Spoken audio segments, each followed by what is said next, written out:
back to episode 3 of season 1 of Vishwashanti Gurukul's podcast, Abhivyakti Reflections Beyond Horizons. I'm Aparna Sharma. And I'm Jennifer Leslie, and we are the hosts of today's episode. Here at MIT Vishwashanti Gurukul, we are deeply rooted in the values of global consciousness, holistic learning, and ethical development, fostering a culture that encourages both academic excellence and personal growth. Here with us today, I'm delighted to have Dr. Ananya Chitle. Dr. Ananya Chitle is a psychologist with experience in homeopathic psychology and psychiatry. She has dedicated much of her career helping individuals, especially special needs children, navigating through their challenges and helping them thrive. Dr. Chitle has also conducted numerous workshops and webinars sharing her insights on mental well being. In addition to her practice, she also has a YouTube channel where she shares her knowledge, and she has published several research papers in the field of psychology. Join us as we delve into her expertise and explore more of the fascinating realm of psychology. Okay, so before we get into our discussion, I would like to just get to know you better. Yeah. So, what would you say inspired you to go into psychology? Okay, so what inspired me to go into psychology was more of my personal experience that came from my childhood. I won't say that I had a traumatic childhood, but in my childhood, I did encounter some difficult personalities in my family. And I always used to wonder that why the people behave the way they behave, why the people that they think the way they think. And that sparked curiosity in me, and I somehow decided, no, I want to understand this, and not just understand this, but also I want to help somebody who is dealing with difficult situations in their life, because that what matters eventually, your mental well-being is something very, very crucial, is what I realized very early on. And that was where I chose to become a psychologist. I would say adversity is a common inspiration Absolutely. for things. Absolutely. So, what would you say is your favorite book? Oh, there are many, but two books which have really helped me and impacted me is, first is Atomic Habits by James Clear, and the other is Feeling Good by Dr. David Burns. These are the two books which I keep reading. Every time I read, I get new insights, and they have really helped me big time in both my professional as well as my personal life. If you had to describe your approach towards therapy in 3 words, what would they be? Oh, interesting question. Okay, so for me, therapy is all about getting better, getting into being a better version of yourself by acquiring lot of skills. And as a therapist, the three words stand important for me is compassion, compassion, compassion. That's a really good answer. Going into our discussion now.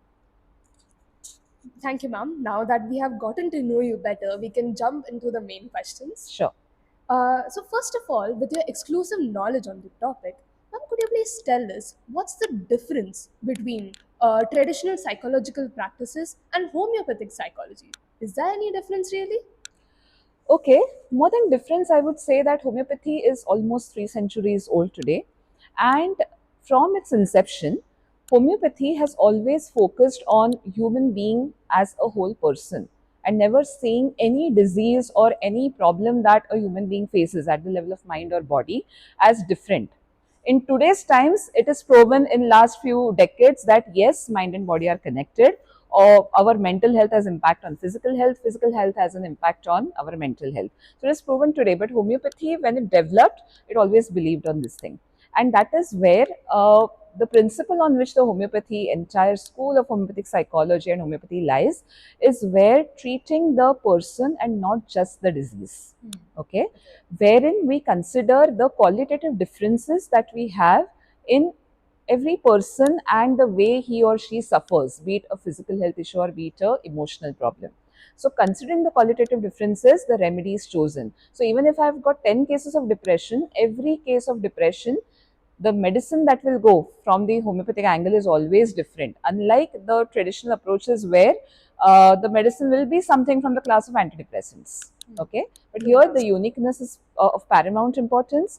Here the individualization is of paramount importance, and last but not the least, viewing the entire man as a whole unit is important. So that is where, and it is true for both when it comes to treatment of physical as well as mental health issues. So this is where homeopathy is unique and traditionally different from other approaches that we have.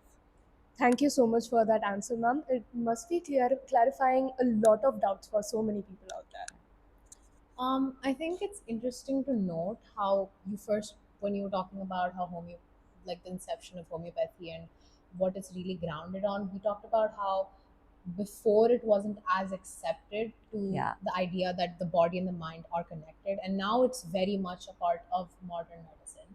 And I think, interestingly enough, now that you're talking about how the way you diagnose and the way you prescribed medicine is so much different, and almost like maybe the word customizable comes to mind. And I Absolutely. think it's really cool that again we see allopathy kind of following that pattern, where we see um, stem cell therapy very Yeah. much in the growth, and stuff in genomics very much talking about making medicine for individuals Yes. True. instead of set record of prescription for everyone. That's true. Thank you so much, Aparna, for that information. Ma'am, at times what happens is that whatever goes into research doesn't come out to the people outside. Yeah. So, could you please share some of such insights that you have had when you were researching that not many people are aware of? Okay. Yeah, so whatever research works I have been involved in different capacities, there are many things, of course, which I have found out, but few striking things when it comes to mental health are that I have realized is that prevention is the best way. Okay, we obviously talk about this when we talk about physical health, but when it comes to mental health, we never see it as a preventive aspect, right? So we can prevent depression, we can prevent anxiety. The anxiety, the severe anxiety that you see today, it has its roots 10 years ago, right? So if we can identify it on time, if we can address it on time, lot of mental health issues can be prevented. So that is something, one very significant finding that I have. Second finding is that in community, we don't see psychology as, or rather the principles of psychology, to be learned as a skill. Okay, it is just neglected, just as you learn maths, just as you learn English, just as you learn science. We need to learn emotional education, we need to learn coping mechanisms, we need to practice them daily. If you don't practice your maths, you're going to forget it. Same way, if we don't practice if we don't learn and practice them, we are going to forget it, right? So this aspect is somewhere completely missing. So in all my researches, I have found out that it is, when it comes to mental health, it is always easier to build stronger children than repairing broken men, right? So that is why I feel that this is something which should be taken into consideration, given so many research findings that we have which aim at having learning mental health as a subject in schools, practicing it daily, giving it that much kind of importance in our day-to-day life. So that's what. When I think to the general Western world at least, and maybe a lot of us today, when we hear the word preventive care Yeah. or prevention is the best therapy, we often, a lot of people I've noticed, when they think of prevention, they think of, okay, just having like vitamin pills, having Correct. which is not. And I think when it comes to alternative therapies like homeopathy and Ayurveda, they usually talk about how it's a lifestyle, and it's not having Exactly. vitamin D pills so that you never have a deficiency. It's rather having the lifestyle that encourages that. So how would you say that like homeopathy encompasses and like encourages that prevention? Yeah. So yes, homeopathy encourages prevention with lot of approaches in the school of homeopathy, which aim at giving medicines to the child even before it is born through mother. Okay, so we have preventive approach to that level. Okay, we talk about identifying the hereditary problems that are possibly we are going to see in the child later. Okay, so we do have approaches, we do have principles in homeopathy which talk at that level of prescription, right? So we have prevention from that level in our regular cases also. When even if I'm treating somebody for diabetes, and when I'm talking about giving a medicine to the person who is suffering from diabetes, I am aiming at helping the person to take care of its emotions also via the medicine that I'm prescribing, because the medicine, as I mentioned, takes consideration of both mind and body, right? And we know, for example, diabetes is a problem which is a psychosomatic problem, okay, where many cases have mental stress as a primary cause of diabetes, right? So if I'm treating for diabetes, well, the aim is lowering the blood sugar, but the medicine that I'm giving is to help the person to even control his emotions. We call it as a constitutional medicine. And when I'm giving that, I am helping in a way to prevent the person to go further into deeper mental health issues as well, right? So that is how homeopathy can have a very significant value when it comes to preventive medicine. Absolutely right, ma'am. I agree. Because there are so many things, as you mentioned, about treating diseases while the baby is in the mother's womb. Yeah. There are so many diseases that are hereditary, and people don't even realize that. And the entire cycle of illness starts from there and it continues on to generations, troubling so many other people. True. And the fact that you mentioned about emotions being connected to diseases is also very true, because there are so many cases wherein people say there is research that shows that heart diseases are connected to emotions, and how True. stress has Yeah. been the major reason of heart Yeah, diseases. very true. So you primarily very much took the example of diabetes, and I think it's very, especially diabetes is very much has been targeted over the last decade, especially by, I would say, like the allopathic side of medicine, as something that is untreatable, cannot be helped, and oftentimes we see people that do seek allopathic medicine, they later on lead a worse life because of many of the effects of the medicine you're taking, Mm-hmm. as you Yeah. said. So I would say I think a lot of people would have some sort of doubt in their mind when they hear a doctor say that they can so kind of cure diabetes or actually help with it. And how would you tackle something like that? Okay, so let me address one more myth which comes here. When we're talking about homeopathy, or I would not use the word allopathy, I would use the word modern medical systems. Uh, See, every medical system that has evolved, okay, it has its own place.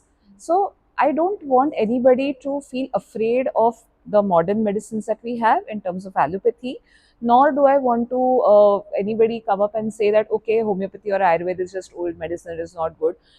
Every medicine has its place. And one thing that we are always taught as primarily homeopaths is an integrated approach. And today, integrative medicine is the call of the day. Okay, so when I'm treating a case of diabetes, if my patient will need insulin, he will need insulin. But at the same time, there are multiple factors which my homeopathy can also treat. So rather than we getting biased or afraid about any particular system of medicine, let us be integrative in approach. It needs lot of teamwork as well. We that is on the onus is on us, where we doctors have to unite with each other and work with the patient as a team. And also when it comes to side effects, okay, there is a little misconception that homeopathy has no side effects. Yes, homeopathy can have some side effects, although very very rare. And allopathy also, the side effects happen only when the medicines are not monitored well, okay, they're taken in too much of excess without doctor's guidance. And if there are medicines which are really really heavy, but then the person needs it, sometimes we have to weigh the pros and cons and then accordingly take the call. If they're life saving, we can take care of side effects later. So yes, there are side effects, but then again, if under a well controlled physician, or rather a physician is well controlling the medications, we should not get afraid of any side effects. Thank you, Dr. Ananya Chitale, for joining us today and sharing your valuable insights on psychology, homeopathy, and so much more about mental health too. And thank you to our audience for tuning in. Stay tuned for our second part of the episode, releasing soon, where we take a deep dive into teenage psychology. Thank you.